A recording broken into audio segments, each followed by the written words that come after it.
What's up, everybody? Bill Tindo back here, and we just gonna do another edition of this. Why does Hulk Hogan lie so much? And we're gonna do 10 of my favorite Hogan lies. I actually took some notes, so here's what it is. Because I had to write them down because there are so many. Like, this is the second time I'm doing a list of 10, and to be 100% honest, I could probably do 10 of these. I'd like to get a little more in depth with some of them, but we'll see how that goes. And if you see me looking off to the side, because this is actually one of the very few times my dogs are here in the studio and they run around having a good time, so you might hear them. You probably won't see them because they don't get up this high. Alright, so let's get into it. Why does Hulk Hogan lie so much? Nobody knows. He's always been a liar, and in the later years, I don't know if someone suggested on my last video, maybe it's because it's the internet era, and he never thought he'd be fact-checked on a lot of this stuff. But the crazy thing is, a lot of it don't need fact-checking. Hey, Miss Lucy. So, one of my dogs is right here. Hey, Miss Lucille. Alright. Go play with that kitty. No? Okay. Sorry about that. My dog's awesome. She's half Catahoula, which is the Louisiana leopard dog. Alright, let's get into it. Okay, so, big lie by Hogan that he's been telling for many years is that once he wrestled 400 days in 1 year. So his reasoning for this, there is a slight bit of truth to how you could pick up a day, but that's about it. He didn't say he wrestled 400 shows in 1 year, which is possible if you're doing 2 a day for, 2/3 of the year. But he said he wrestled 400 days in a year, and he was very specific about that because he said, hey, I was going back and forth to Japan, and so you cross the international date line, and then it's yesterday, and blah, blah, blah. But then he was saying he was going back to LA, so you would lose that day that you gained by crossing the date line because you'd be crossing it back. So, totally doesn't wash. No way. No way. So, number 2 on my list is he claims that the George Foreman grill was going to be his, but he missed the call. There's numerous different stories of why he missed the call. One of the stories is he was outside by the pool. One of the stories is he was on the patio, which I guess could be the same thing. And one of them was he was picking up the children from school. But anyone that knows even 1% about how a real business operates is when you're hiring a spokesman, you don't just hold a list, and if they don't answer the phone, you immediately go to the next person. No, that's not how it works. You, pick someone, you make an offer to them, and the George Foreman Grill, the company and George Foreman have stated that it was always pitched to George Foreman. They came up with the grill, they came to George, and they said, hey, we have a great thing. We think this is going to work out. They never had another endorsement in mind at any time.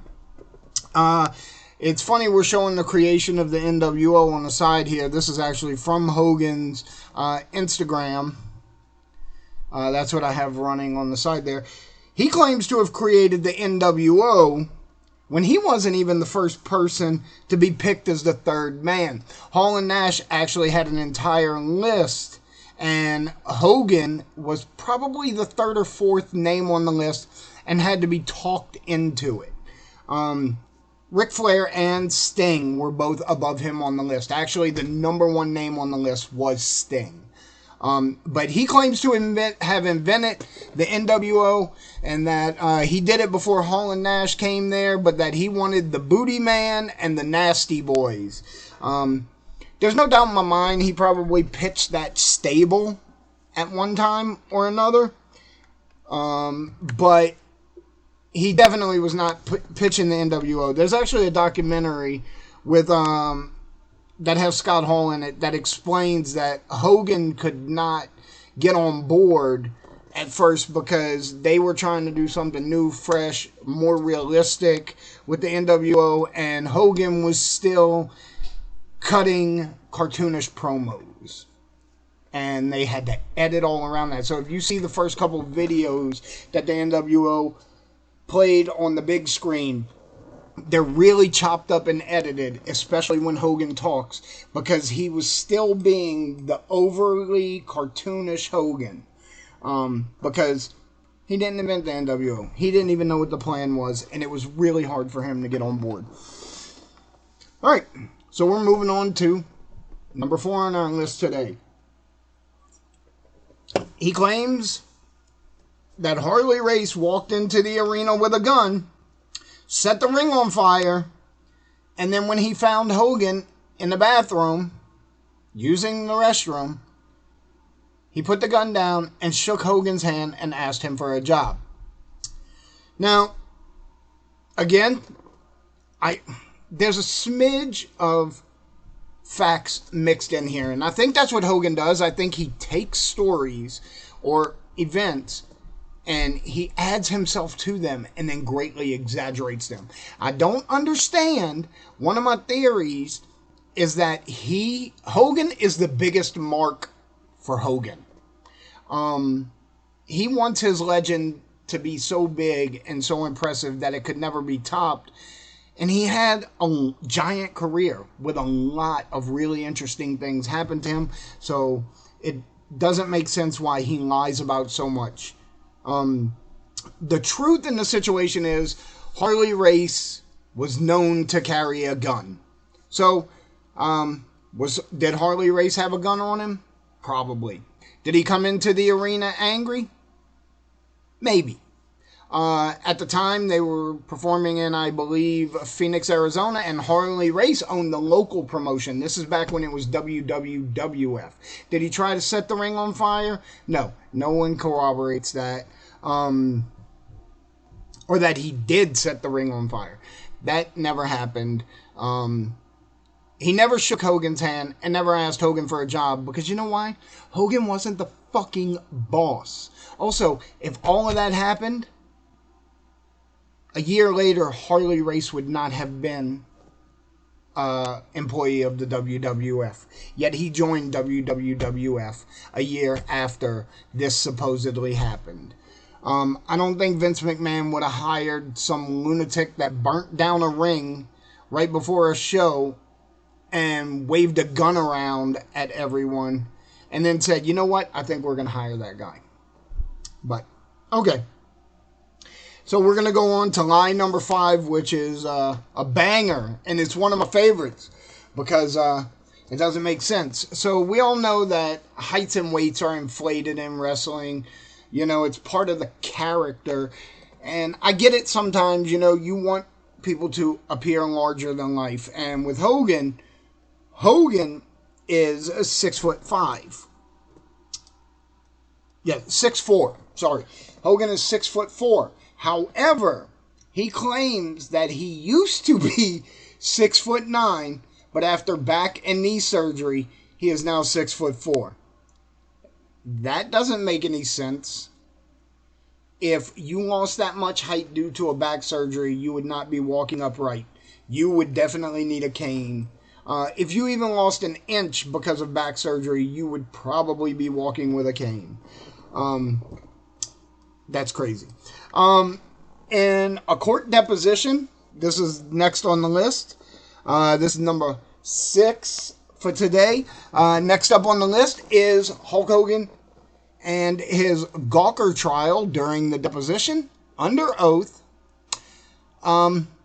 made a very strange distinction between himself in real life, Terry Bollea, and Hulk Hogan, the character.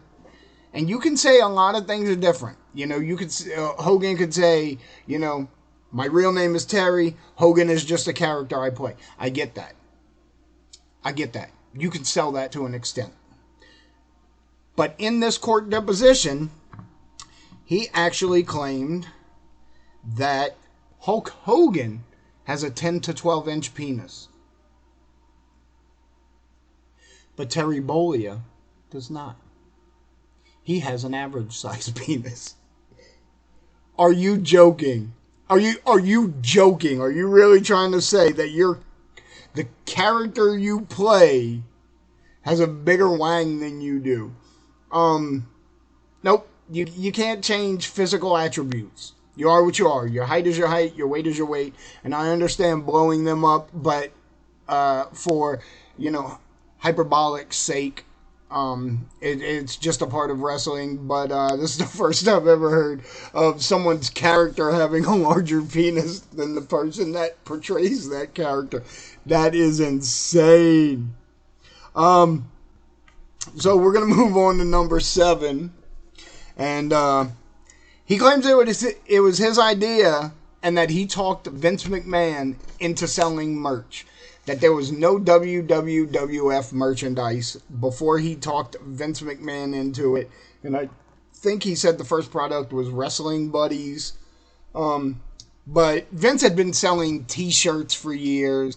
Vince already had the WWF magazine. There are all kinds of stuff from pre-Hogan, before he even joined Vince McMahon, even linked up with Vince Sr., they were already selling merch. But he says it was his idea that Vince McMahon had to be talked into selling merch. So here's another one of my absolute favorites.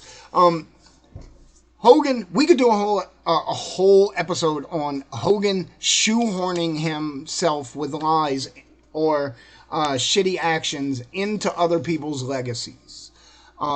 He has a story about everyone and everything that involves him making the situation better, and it's just simply not true. And so this is one of the crazier ones I had heard, is that at WrestleMania 6, when he wrestled the Ultimate Warrior and was supposed to drop the belt, and he did, and he actually made it into a thing about himself instead of the Warrior, even though he dropped the belt to him. What he did do is he says that he went to Vince McMahon and told him that he wanted to turn heel at WrestleMania 6 and become a bad guy, and that he was going to start using the name Hollywood Hulk Hogan and have people call him Triple H. No. Shawn Michaels actually came up with the nickname Triple H for Hunter Hearst Helmsley. Years later. This had nothing to do with Hogan. Hogan might have been calling himself Hollywood to himself at the time, but none of this makes any logical sense considering the timing. At WrestleMania 6. He had a movie coming out. He had a television show. If you remember Thunder in Paradise, I apologize if you've actually watched that. I apologize if you've actually watched Mr. Nanny or Suburban Commando. I know I didn't have anything to do with making these movies, but, you know, somebody should apologize to you for having seen this crap. But a heel turn at that time would have cost him a lot of fans, and no one would have seen the movie, no one would watch the television show, so it didn't make sense. Obviously, it's just another thing he made up. Number 9, a biggie, a big one. He says when he went to WCW, they tried to book... Now, this is around the time Mike Tyson was on WrestleMania as a member of D-Generation X, and it turned out he was really there with Stone Cold. He was special guest referee and all of that. Hogan claims that they tried to contract Mike Tyson for a pay-per-view, but Mike Tyson was afraid of him and would not do it. He wanted to have a match with Mike Tyson, and Mike Tyson was too afraid. So instead, Mike Tyson went to go be special referee at WWF where it was safer. Oh, and we're already on to number 10. And number 10 is actually one of those lies where he actually hurt someone with his lies. How you hurt somebody with your lie? Well, Undertaker beat Hogan. Hogan actually put Undertaker over early in his career as The Undertaker. He was gaining a lot of popularity. He had finally made it to main event. I believe it was a WrestleMania pay-per-view. And Hogan put him over. Now, Undertaker finished him with a tombstone pile driver onto a chair. And as soon as he dropped the pile driver, Undertaker has stated, I heard him say, "Ow, brother, you got me." And after the match, when Undertaker made it backstage, he said, "Where's Hogan?" He said he felt really bad. Now, this was Undertaker's first title. It was the biggest moment in his career so far. And he was he should have been really, really happy. Instead, Undertaker is known as one of the safest workers in the business. Absolutely one of the safest workers in the business. He's known as a leader of the locker room for 25 years because he just takes people under his wing. He's willing to put over anybody that makes sense. He's willing to work with people. He's willing to make them better. But Hogan told him that he broke his neck. And then when he said, "Where's Hogan?" he was very sad, very upset because he hurt Hogan. They said he's laying on the floor in Vince's office, and Undertaker went in there and apologized to him. And it was a whole big thing where Undertaker felt bad for months. And, you know, he could have been fired. It was still early in his career. You know, Vince could have said, "This guy's not worth the risk," or whatever. And it was actually Shane McMahon that was watching the tape and noticed that Hogan's head was a full 6 inches above the chair. He never made contact, not even close. So, in The Undertaker's own words, and I actually rewatched this documentary today, The Undertaker said, "I told Hogan, your head never hit the chair. I didn't hurt you, and I've been worried about it for months. I can't sleep." He was that racked with guilt. And Hogan said, "You held me too tight, and that's how you hurt me. I guess I didn't hit the chair." So Undertaker was too safe with him. And Undertaker, again, stated, "That was it. I knew who this man was from that point on. He was phony." So, at that juncture, Undertaker lost all respect for Hogan and still has zero for him. And that's just the way it is. So, alright guys, like, subscribe. I'll make more of these if you want more of these. This is fun. I'll talk shit about Hogan all day, every day. That's what's up. Check out BuildTendo.com. That's my website. I sell video games, emulators, accessories, games, consoles, whatever. BuildTendo.com. Check it out.